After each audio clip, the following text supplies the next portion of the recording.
Hi guys, in this video I want to show you how to reproduce this animation. For me it can be conceived as a part of your personal website where you show your technical skills. To do that I use React.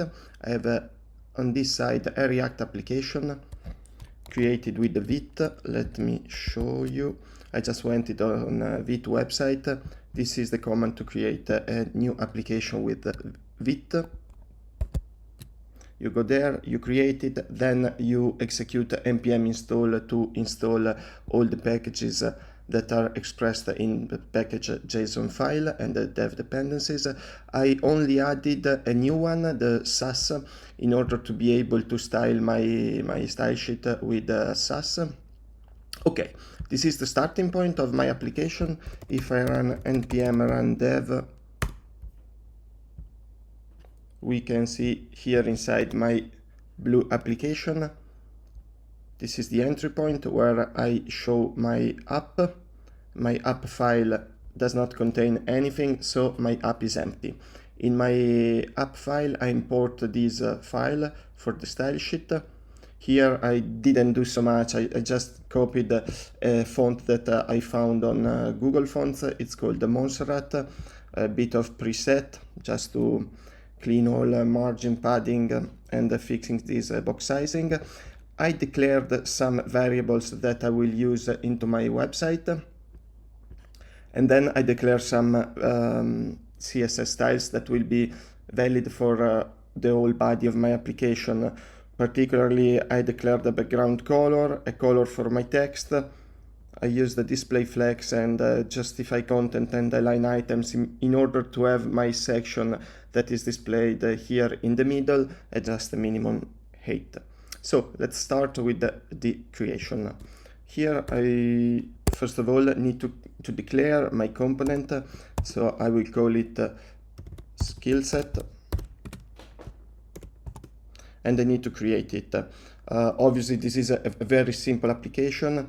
I will create a components folder, and inside it I think I will create just a skill set component. In a real application you will have various other components under skill set, but for now this is the only one existing. So I need to declare my skill set component. I create it inside. By default with Vite I have a TypeScript. I can create RFCA, a React arrow function export component, a new one that is called the skill set. That's already okay. If I do that, my syntax highlight will allow me to refer to it, and here it is my component. So let's start working on that. Now I need to introduce, let me close some window. Now I need to introduce some style and some structure to my component.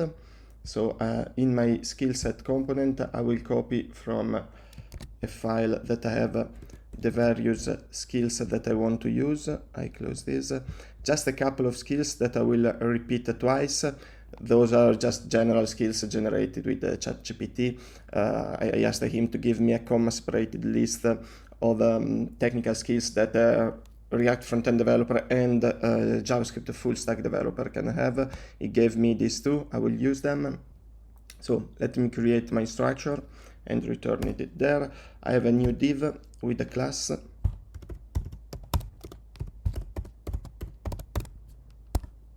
Inside it I have my title, my subtitle, and then my component with the slider. So I declare a title, my skill set,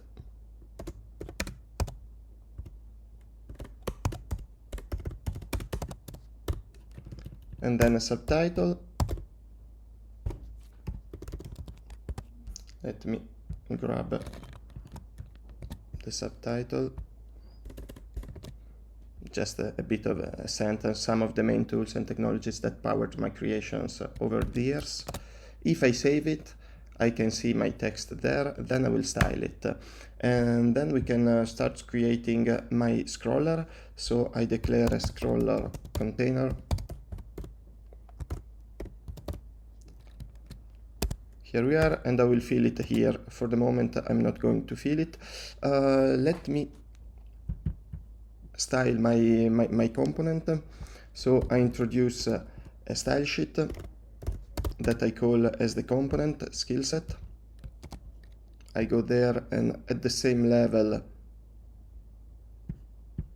let me select that one. I create skillset.scss. Here we are. And now I can import it. The syntax highlight will suggest me, so let's import it. Perfect. Now we can start styling my component. Skill set container, just a bit of padding. Well, for the moment, I would like to introduce a border in order to see what we are doing inside.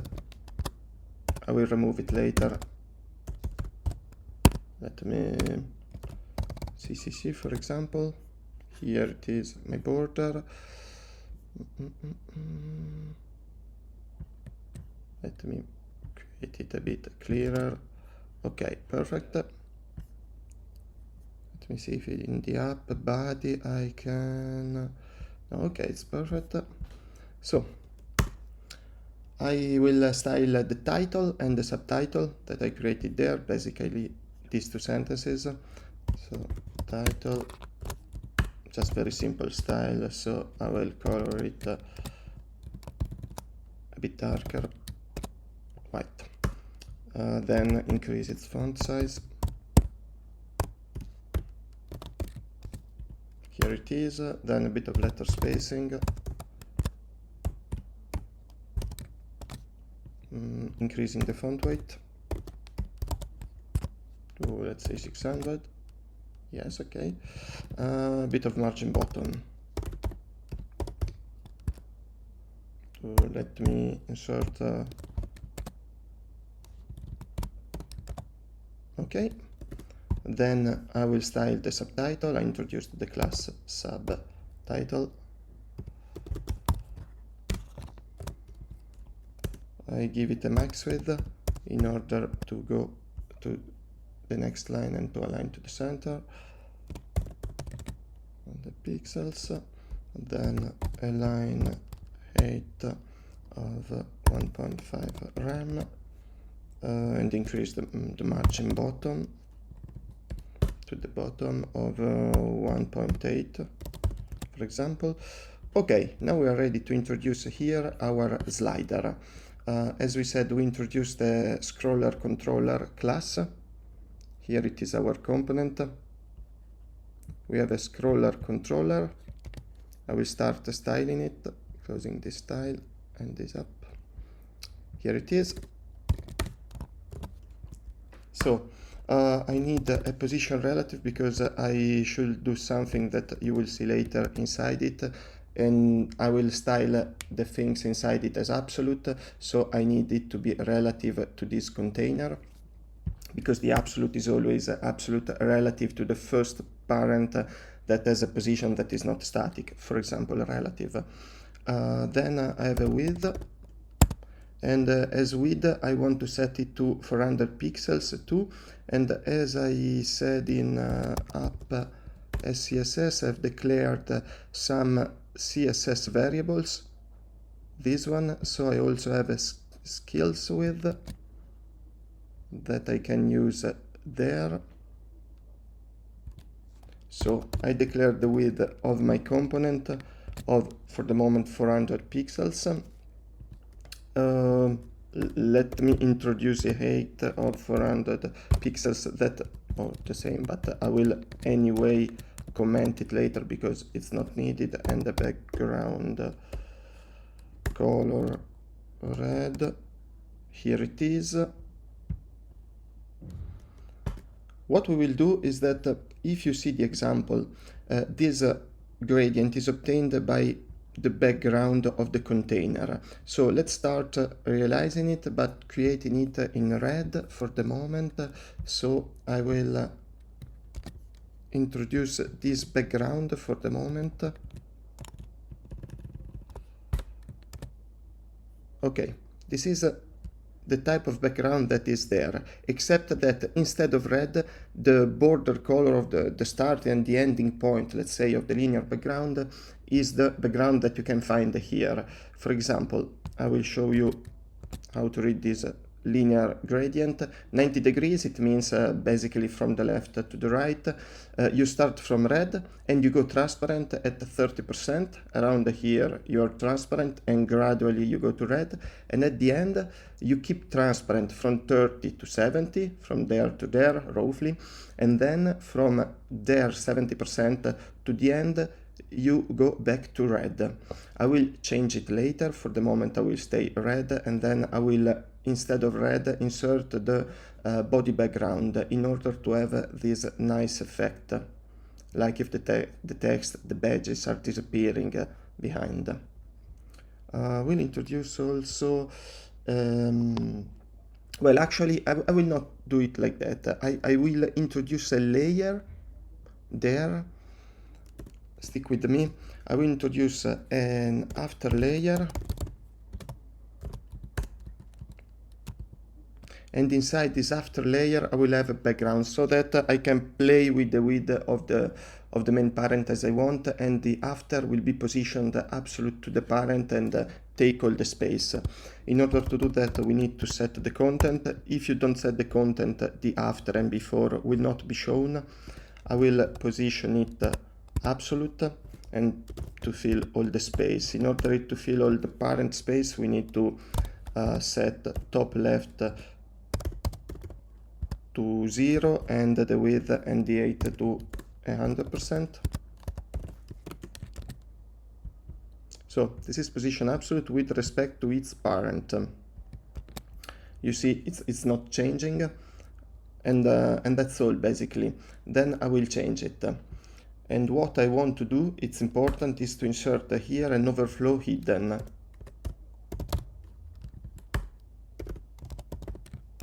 Because in this way the text will go outside of the parent but will not be shown because the parent has an overflow X hidden. So now we are ready to insert the scrolling text and our components. I will call it skills row because we will have 4 skills row. Here we are, and to the skills row we pass the skills we want to show, for example items skills. Now we need to declare that. So I create my component called the skills. I use the React extension to create automatically an arrow function component, skills row. Okay, for example, now if I insert it, items, okay, so I will show you. This skills row component accept props of type skills row props, and I will declare it skill row props with items. Basically there are some strings, an array of strings. Here we are. So if I save it, okay, you can see that we have this component that is appearing, skills row there. I just clean it a little bit. I clean this gradient, we will show it later. Okay, we can see the skill row. We will go back to that later. In the skill row, basically, we need to destructure from our props the items.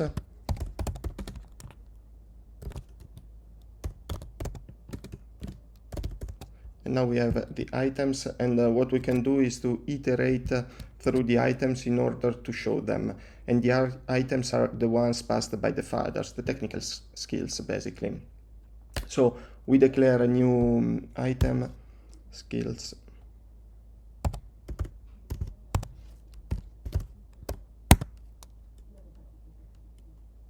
and inside that we can map through the items.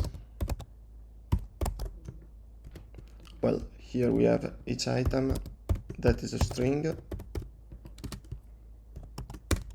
And what can we do? We can just show the component. It's a div.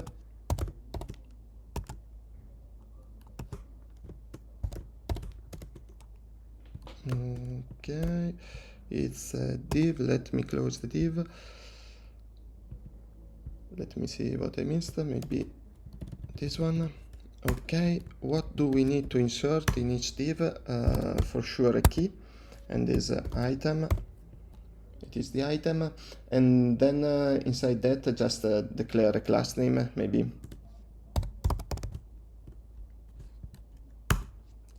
It's skill item. And inside that just show the skills. Basically the item. Here we are. So let's recap a moment. We have the father that is declaring a set of skills and is passing this array of skills to the child. The child receives the skills in the items. It takes it from the props and create a container, a skill row. We will show them in a row, and then iterate through the items in order to show them. It's just a div, each one with a skill item class. Now we are going to style each of the item, and to style them we do the same thing. We declare a CSS file that we will import it here. Let's create it. So even there, skills row.scss. I have my class skills row. Okay, I import it there.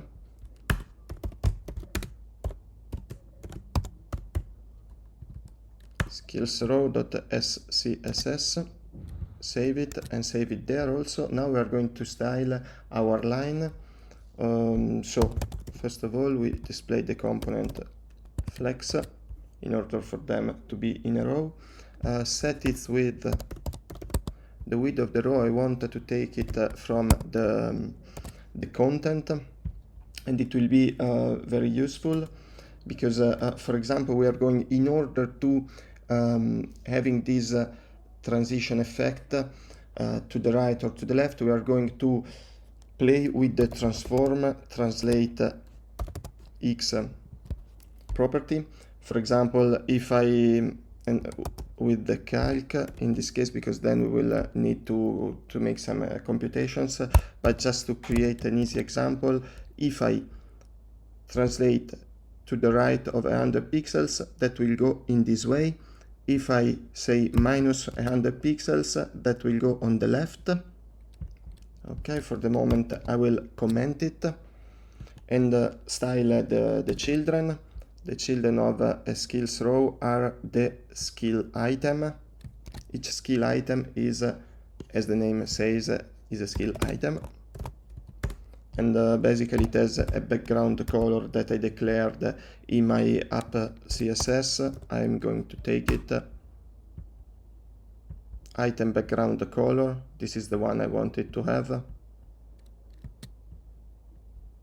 Let me copy it and declare these as CSS variables. Okay, the background has become of that value. Let me change the color.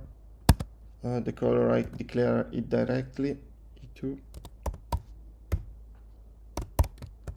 Here they are, because I didn't want this color, but a darker color. Well, obviously I could declare a CSS variable even for this one, but as I use only in this case, I didn't want to declare a CSS variable. A bit of padding. Oh, here it is.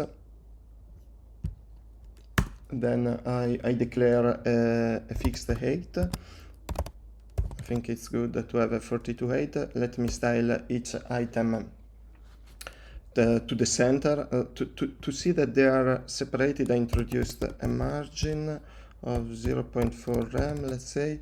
Okay, they are separated. Let me center each one vertically, so I declare display flex and align items center. Here we are. Then I reduce a bit the font size, a bit of letter spacing and the border radius. Font size 0.9 rem. Letter spacing for readability and a bit of border radius. Let me introduce 0.4 rem. Yes, a little bit. Then a bit of box shadow. Okay, I can say this kind of box shadow. If I say red, it's this one. We want obviously it not to be red, so a little RGBA, a black with an alpha of 0.4. Yes, okay, perfect. Okay, now let us work on the animation. Please stick with me. It's not so obvious and intuitive, but it's quite easy at the end. If you stick with me, we will learn it together. So we will play with the translate. As I said, if I want this to move to the right, I translate it to 100 over 100 pixels in the x-axis. So this one will start there. If I save it, it is there. If I make 200 pixels, it's there. If I make minus 200 pixels, then it goes there. So what do we want? We want each line in an alternate mood, one line to animate and to translate to the right, and the other line to animate and to translate to the left. So we need to declare two animations. And I declare them here. For example, we declare an animation with the keyframe and I call it to the left. The animation will start at 0%. At the start, it will have a 50% value and a 100% value. So the 0% value will be, as we said, 100 pixels. Because we want it to start there when it goes to the left. I want it to start there, and then in order to arrive, I want to compute it. We need to compute it, so to use the calc and to start at minus 100%. If I go there, we don't see anything. Here it is. I mean, I want it to be at a certain point there. If I so this is minus 100%. I don't see anything because it is right there. It went to the left and it is right there. If I insert 90%, for example, it's there. So I say I want it there plus 300 pixels. As I said, I go back to what I did before. So it's minus 100% of its width. It means it will go up to there plus 300%. And at the end, I want it to arrive as it started. So I commented there, as we said at 0% to be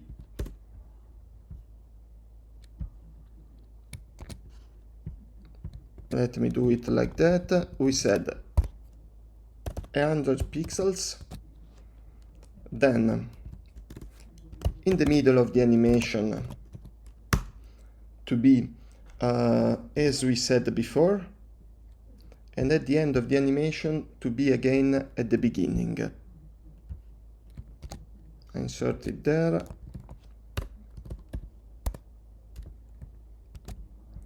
Okay, so at beginning of animation, at the half, and at the end. So let's introduce this animation now. We introduce it there. We call animation. And we can say to the left, as we said, we can make it stand for 10 seconds, linear animation and infinite. It That means it will continue at an infinite level. Here it is. After 5 seconds it will arrive there. It will start here. After 5 seconds it will arrive there, and then at the end it will arrive here. So what did we say? We said that we want the first line to animate to the left and the second line to animate to the right. So we need to create a second animation. I copy this one and I call this animation to the right. Obviously we want it to start differently. Let me cancel these lines. Let me copy this one. I will show you. So I comment this animation. Now it's not animated. We want, if it needs to go to the right, we want it to start to minus 100% plus 300 pixels. So exactly there again, and to arrive where the translation is 100 pixels, to arrive there. It starts from the end and it goes like that. And then at the end we want again it to be minus 100% plus 300 pixels. What will it mean? That this one will slightly disappear, so it will be first 90%, then 80%, then 70%, then 60%, until 0%, and it will be only 100 pixels. And then it will go again the other way around. So I will copy here what we just said.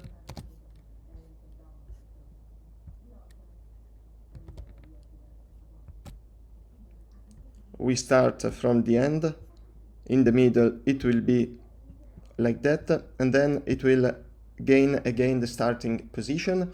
So now how we say to the children which one should animate to the left and which one to the right? We have this animation, because at the moment everyone is using this to the left animation. So here it is the skill row. If from the parent we create a new row and I introduce the skills to array, here it is. Let me restart it.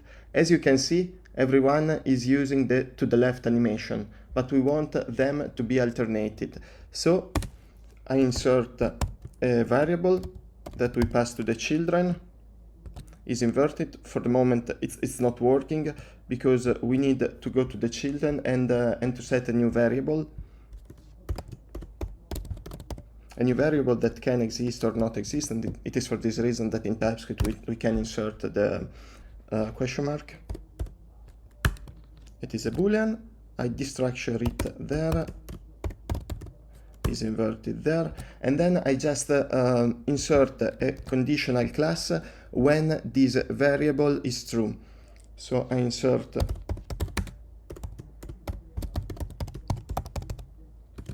a ternary condition. If it is inverted exists, then I will introduce a class inverted, otherwise I will introduce no class. And so I need to introduce this conditional class to the skill row. I will delete the way I hard coded the class. And with the string template, I introduce conditionally this class. So one row will have the inverted class, if is inverted is passed, and the other row not. Is in the syntax highlight helps me. Okay, now the second class will have the is inverted property passed. So we can say that if the skills row has also the is we call the inverted class, then its animation name will not be to the left as it is like that, but it will be to the right. Animation name to the right. Okay, so we can see the two lines. The first one that has not the inverted class goes to the left, and the other one goes to the right. Here we are. Now it's really up to you if you want to introduce other skills. What I do just to have 4 rows is to copy those rows, but obviously it's not the best way to do it. Maybe it's a bit too fast, so I'm going to change the duration. Let me introduce it to 30, even to 35 seconds, so the user can see the skills that you have. Let me refresh the page. So what we can do now is to first of all remove this border and then reintroduce the linear gradient in order to have that nice effect of the text that is going to disappear.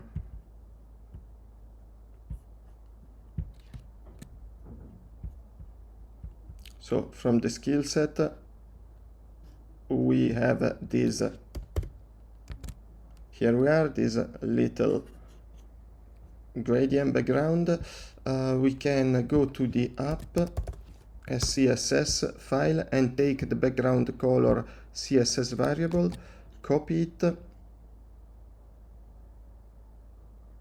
It's not the skill row, it is the skill set,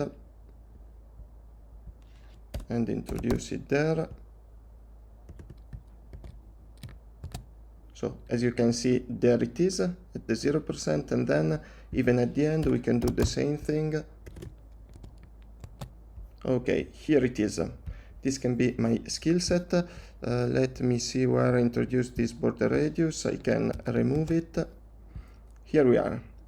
So I created with React.js, but actually you can do the CSS principles are valid even if you develop it with another framework or with pure vanilla. I created this animation that in my opinion is very nice and can be used in your website. For example, in the part of the website where you show your skill set in the form of badges. I think it's a good way to grab the attention of the recruiter, for example. Maybe you can increase a bit the size of the 2 lines, and another thing that you can do is to play with the animation. What do I mean? I mean that, for example, I set for each line the duration of the animation to be the same. In order to make it more randomly, you can have a different duration for different lines, and you can do it similarly to the way I created the invert conditional class.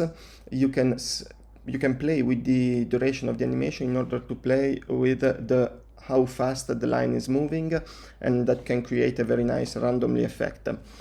I ended this video. I thank you for your attention. If you liked it, please like the video, and if you want, subscribe to the channel. Thank you.